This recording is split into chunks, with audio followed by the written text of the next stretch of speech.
thanks a lot for this kind invitation. For decades, the mobility of students between the Holy Roman Empire and Italy has been a main area of interest in European intellectual history. Scholars have carved out many different aspects, thus reflecting the methodological variety in current historiography on medieval and early modern academia. To illustrate this, I will outline just a few trends. The contacts between German academics and Italian universities have to be seen in the wider contexts of far-reaching transfer processes, transmitting, for example, the achievements of Roman law, the juridical erudition of the papal Curia, and the elements of Renaissance learning and humanism from the heartlands of Mediterranean civilization to the backlands and Transalpine Germany.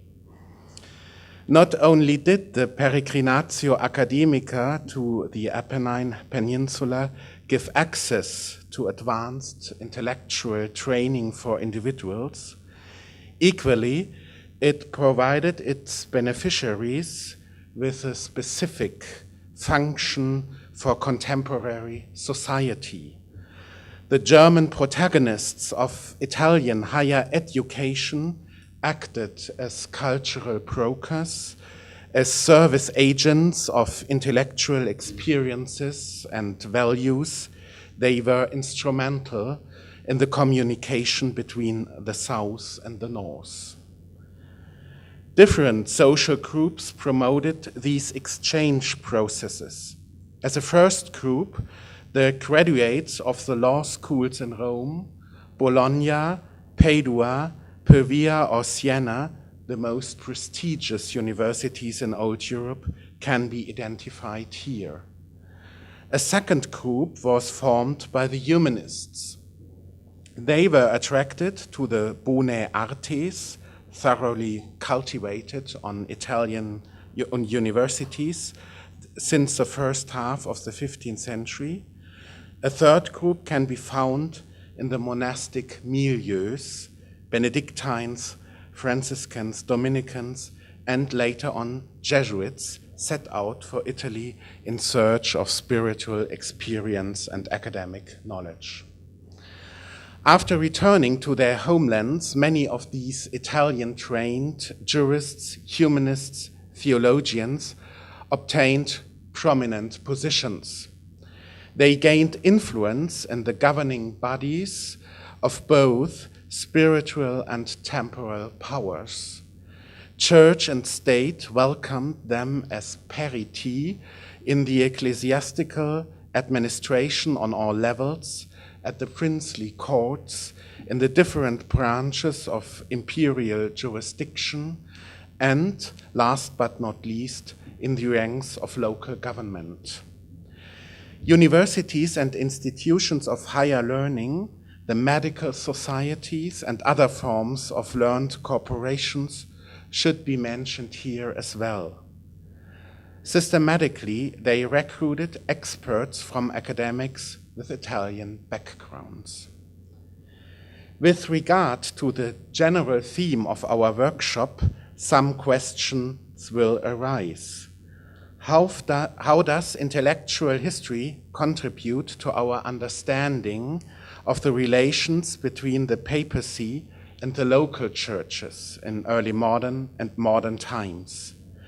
And to which extent can intellectual history help us to illustrate the functioning of ecclesiastical organization, a problem treated by theologians or church historians rather than intellectual historians?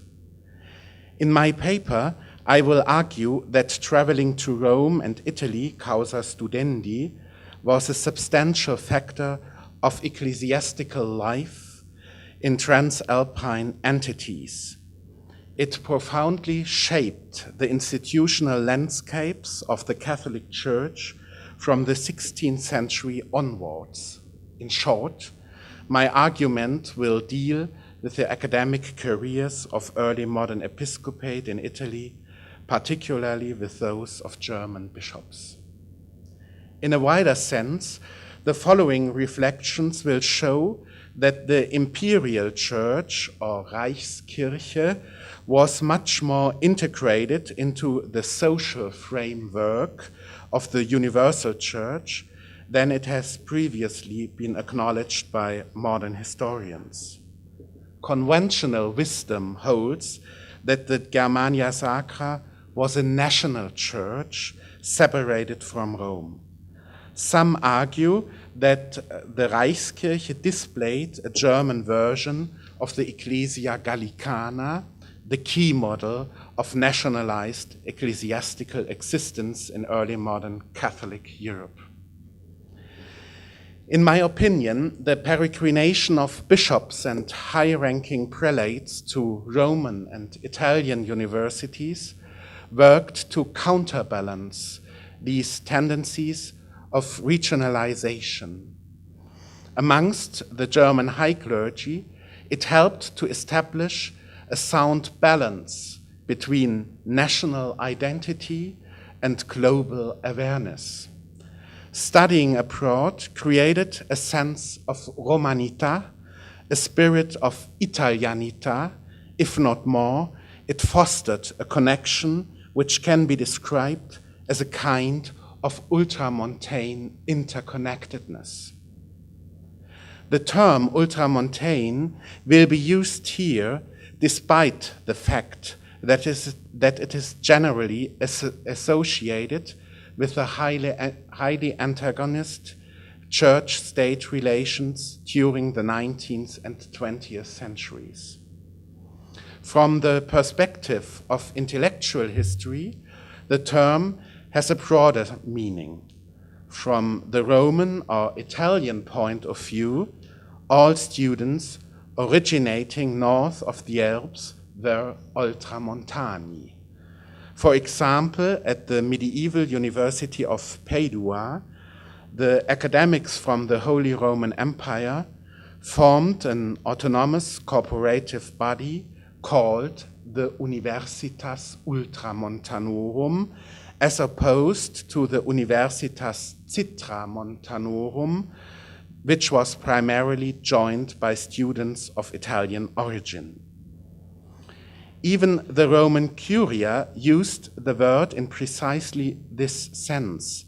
In papal bureaucracy, it was common to designate seekers of indulgences, grants, and ecclesiastical prebends from northern parts as ultramontanes. Conversely, in Northern Europe, the term was applied to southerners. People from Italy or Spain were also called ultramontani. The medieval terminology reflected geographical identities rather than ideological attitudes.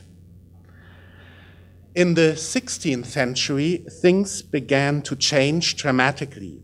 Under the impact of a tight-knit ecclesiastical particularism imposed onto the local churches by Protestant as well as Catholic rulers, supporters of the papacy and Roman doctrine were marked as ultramontanes because of their affinity to an authority that resided beyond the Alps.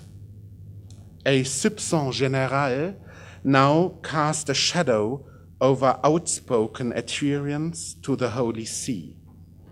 They were considered to be followers of a foreign power, alienating the subjects from loyalty to the state.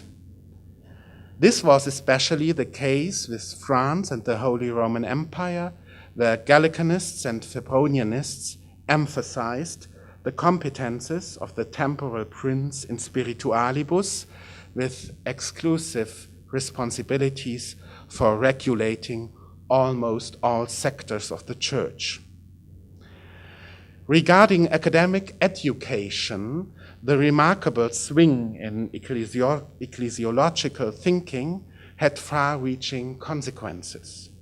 During the entire early modern period, authorities tried to restrict the peregrinatio academica more or less vigorously and more or less effectively.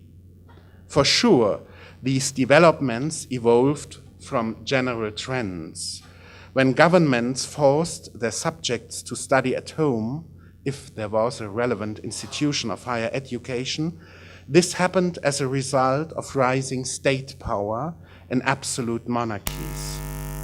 However, the growing state control radiated into the ecclesiastical dominion, limiting the academic options of clerics in many ways. The case of the Habsburg territories can illustrate the restrictions imposed on clerical students most clearly. In 1781, Emperor Joseph II, one of the most influential figures of Catholic Enlightenment, by law prevented upcoming priests and religious from studying abroad. This measure was resolutely directed against the papal universities and colleges in Rome, especially the Collegio Romano, the former Jesuits' university. Furthermore, the regime of prohibition was paralleled by the founding of national seminaries to guarantee the formation of a future clergy free from Roman infiltration as Enlightenment Catholics saw it. The case for homegrown clergy continued during the first half of the 19th century. For example, the government under Emperor Francis I backed the initiative of court preacher Jakob Frindt to establish a new general seminary for the Austrian lands in Vienna. The Frindtaneum gained an extraordinary reputation in training the ecclesiastical elite of the Habsburg Empire, since it was giving rise to splendid careers of many prelates in Austrian and Hungarian dioceses. Returning now to the academic careers of the early modern episcopate, I will demonstrate that the bishops of the Holy Roman Empire were not only closely linked to Rome for dogmatic, juridical, or political reasons, but also by mental habits, as shown in intellectual practices. To repeat my thesis again, despite the ongoing efforts of authorities to direct academic aspirations towards state-sponsored, state-owned, or to use the voice of contemporaries to indigenous institutions, foreign universities, in particular the Italian Studia, remained popular among German high clergy until the breakup of the Old Reich at the beginning of the 19th century. In the remainder of my paper, I will highlight patterns of academic behavior in German episcopate by referring to some statistical evidence. Several findings taken from current research on the social history of the Reichskirche deserve to be looked at more closely. First, I will summarize some general trends. Second, I will turn to a prominent example, to the hierarchy in the Franconian bishopric of Bamberg. In his recent portrait of the Reichskirche on the eve of the Reformation, Thomas A. Grady has highlighted the particular academic profile of German bishops in the late Middle Ages. Almost all of them passed through academic careers before rising to Croatia and Mitre. German bishops did not differ from their French or English colleagues of the pre-Reformation period. They were the first to acquire academic qualifications, thus shaping the universities as formative agents of modern professional society. Italian institutions played an eminent role in providing German bishops with university education, And it is interesting to see that post-Reformation episcopate continued to travel to Italy. Statistical data even show an increasing number of Italian-trained prelates after a slight decline in early 16th century, which this decline must be attributed to a general decline in university attendance as a result of harsh criticism addressed by Martin Luther to universities and academics. The case of the metropolitan province of Salzburg is most suitable to illustrate the trends of academic behavior in late medieval and early modern church hierarchy. The first table maps out the attendance at Italian universities from a geographical perspective. The data displayed here covers a period of 200 years, analyzing almost 250 clerical biographies from 1448 and to 1648. Some results deserve closer attention. For example, in Brixen and Passau, the academic peregrination to Italy was quite noticeable. More than 70% of all cleric academics went to Italy. In contrast, the archbishops of Salzburg showed resentment towards Italy. Only 1/3 of them shone with Italian experience. These differences can be ascribed to the fact that in Brixen and Passau, many bishops were high-standing jurists who had previously worked in the imperial chancelleries or in the services of the papal Curia. As shown above, these jurists normally acquired their qualifications at Italian universities. Amongst the auxiliary bishops traveling to Italy was not too common. Here, the proportion of academic peregrines ranged from 10 to 30%, with the notable exception of Salzburg, 80%. The reason for this is that in Salzburg, almost all auxiliary bishops were Italian by origin.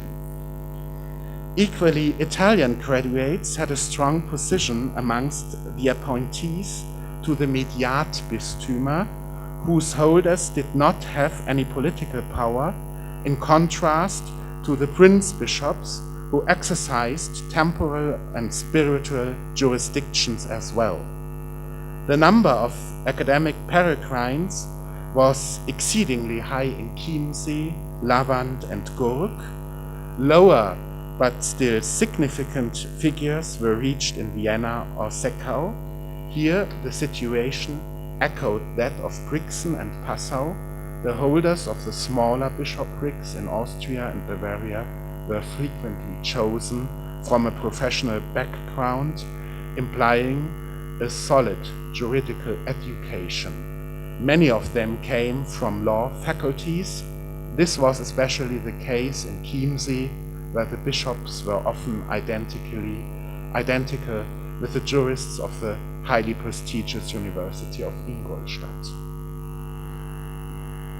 The second table displays the chronological distribution of Italian students. We can observe a continuously growing number of Italianates in all groups of prelates, despite the fact that prince bishops bucked this trend by facing a sharp decline in the Peregrinatio Academica during the 16th century. Among them, it was only in the 17th century that Italian-trained scholars recaptured the high scores once held in the late Middle Ages. Nevertheless, we should keep in mind is the fact that in Austria and Bavaria, a solid half of nominees owed their intellectual merits to the universities ultramontes. Studying in the south had always been a vital part of episcopal careers in Germany. The onset of the Catholic reform did not alter the scheme fundamentally, nor was it instrumental for the decision to go to Italy. As stated above, the Italian trend settled long before 1500. Yet the Catholic renewal of the 16th century profoundly influenced academic mentalities. During the late Middle Ages, many prelates preferred studying canon law. The law schools of Bologna, Padua, or Pavia had been the favorite places where Germans usually pursued their academic ambitions. Now, in the early decades of the 17th century, Rome became the focal point of higher learning. Recent research has found out that more than 40% of all bishops rising to office from 1650 onwards matriculated at least at one of the Roman universities, the Jesuits' Collegio Romano attracting most of them. In addition, many clerics received seminary education from the Germanicum et Hungaricum, which was established by the Society of Jesus in 1551 to serve students from Central Europe. At that time, no German university could compete with the splendors of Baroque Rome. Alongside with the emergence of Roman universities, the intellectual options of German high clergy changed. Philosophy and theology prevailed over canon law, thus implementing the programmatic vision of a more pastoral style in church ruling as it was propagated by the Council of Trent. The deep impact of Romanization amongst the circuits of the Germania Sacra becomes utterly clear if it is compared to the situation of the French clergy. According to the British historian Joseph Burgin, only marginal numbers of French bishops migrated to Italian universities. Under the reign of Louis XIV, the modest peregrination to Italy terminated completely. The Sorbonne in Paris now became unrivaled in educating bishops, towering above the rest of French academia, for example, the universities of Bourges, Orléans, or Bordeaux. For some final observations, let me now turn to the case of Bamberg. For many reasons, Bamberg is an example that merits our further attention. First, we can see here again the trends towards Romanization in all clarity. Second, we can observe the diversity of Romanization processes in the Reichskirche, depending on regional peculiarities as well as political circumstances. Romanization did not follow an automatic pattern, but it was shaped by specific factors, thus generating a highly differentiated panorama. During the 15th and 16th centuries, only a minority of later bishops of Bamberg had made a trip to Italy causa studendi. In contrast, French civilization exerted a much stronger influence, since a major part of prelates had migrated to Bourges, an outstanding place to study civil law. Furthermore, it had been common to attend lectures in Douai and Pont-à-Mousson. In particular, Pont-à-Mousson attracted many clerics, which was mainly due to the fact that it was led by the Jesuits. The university was unmistakably Catholic, since it was founded as a stronghold against Calvinism, dominating in the neighboring Netherlands. Besides, Douai and Pont-à-Mousson were situated in Flanders and Lorraine. Culturally, they were part of Francophone Europe, but politically, they were incorporated to the Holy Roman Empire, to the so-called Reichsromania, which may have contributed much to the high standing of these French universities in German surroundings.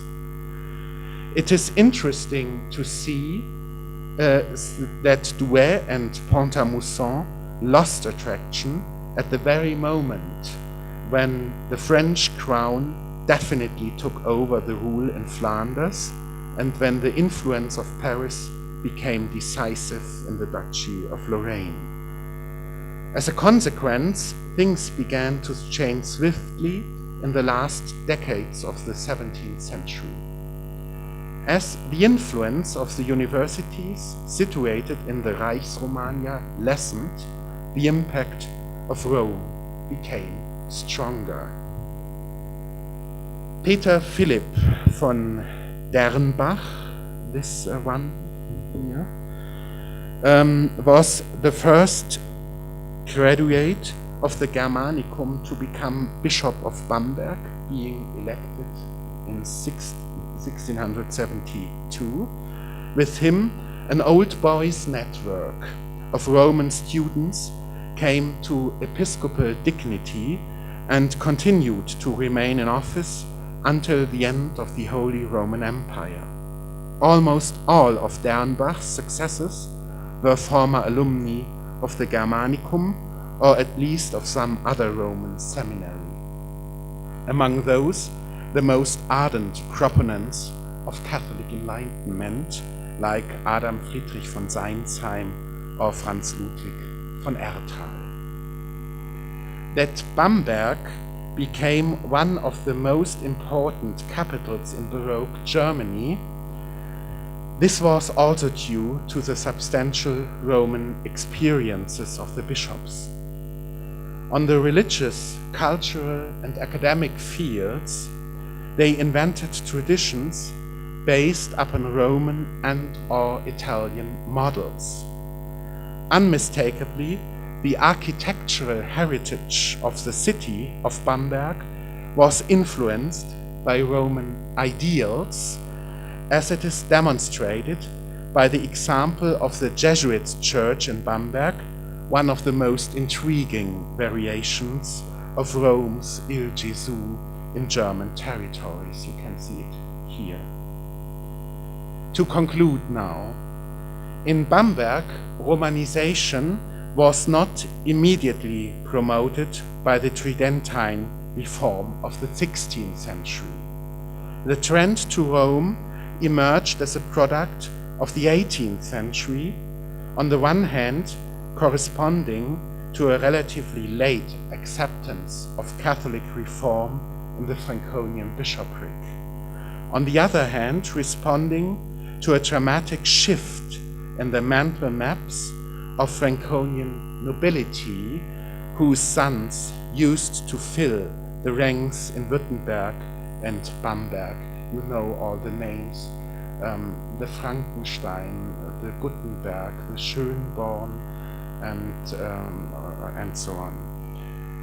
Traditionally orientated towards the west, these nobles were now tending to the south, combining political reasons with academic options and religious affinities. I thank you so much for your attention.